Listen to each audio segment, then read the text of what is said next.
Avery finished reading aloud the statement. Then her mouth hung agape for a second. She knew she must look ridiculous, but she was so stupefied by the proclamation that she couldn't rearrange her countenance without first absorbing the shock. This can't be right. Chance stooped and set the pallet of berries on the steps. There's got to be some kind of mistake here. You can say that again, Avery agreed, shaking her head slowly and coming to her senses. I was just standing in Mama's kitchen less than an hour ago. She told me that she was determined to keep her restaurant open, and she obviously didn't cancel any of her grocery orders. Chance waved his hand at the berries that were now sitting at their feet. He lifted his hand and rubbed his chin thoughtfully. Come on, he said, speaking to both her and Cubby. Let's go see if Mama's around back. Avery nodded, then turned and led the way down the steps. She knew they ought not leave the berries out in the sun for longer than necessary, but finding her mother and making sense of the situation took precedence over the fruit ordered this morning. She raced around the backside of the cafe, but stopped abruptly when she spotted a second inordinately large set of chains and a padlock securing the back door to the restaurant closed. This can't be happening, she murmured. Chance and Cubby were right behind her and must have overheard because Chance added, It doesn't make sense. But maybe there's an easy and simple explanation. He reached into his back pocket and withdrew his cell phone. I'll just give Mama a call. We'll ask if there's been some kind of misunderstanding, and there's definitely been a misunderstanding.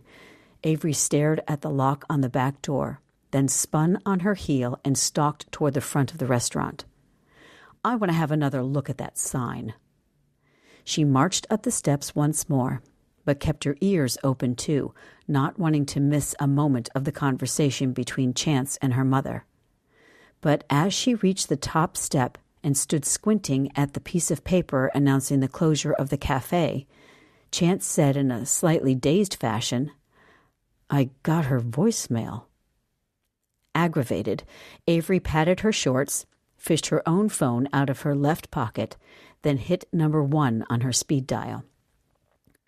Let me give it a shot, she said as the phone carried out the process of making the connection.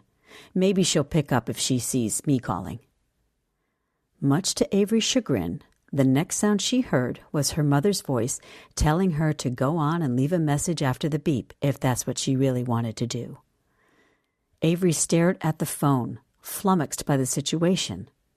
But then, with the tinny beep still ringing in her ears, she said, Mama, it's me.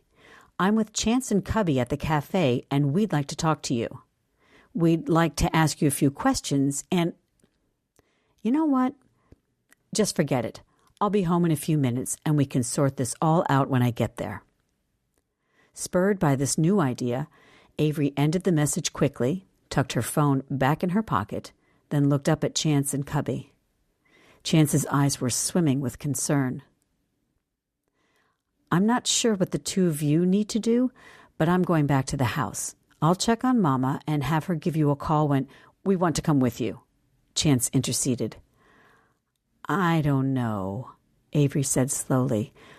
I'm really not sure what's going on around here, and I feel like there's an awful lot at play that I just don't understand. She sighed.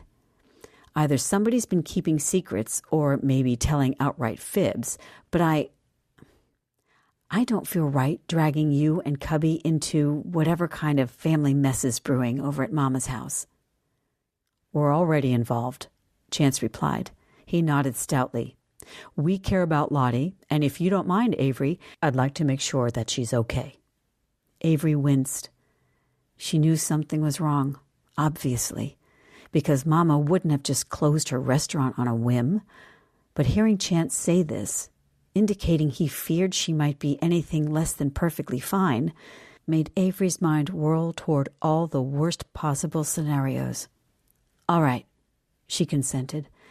Let's drive over there, and hopefully, as soon as we find Mama, everything will make better sense. Sure, Chance murmured.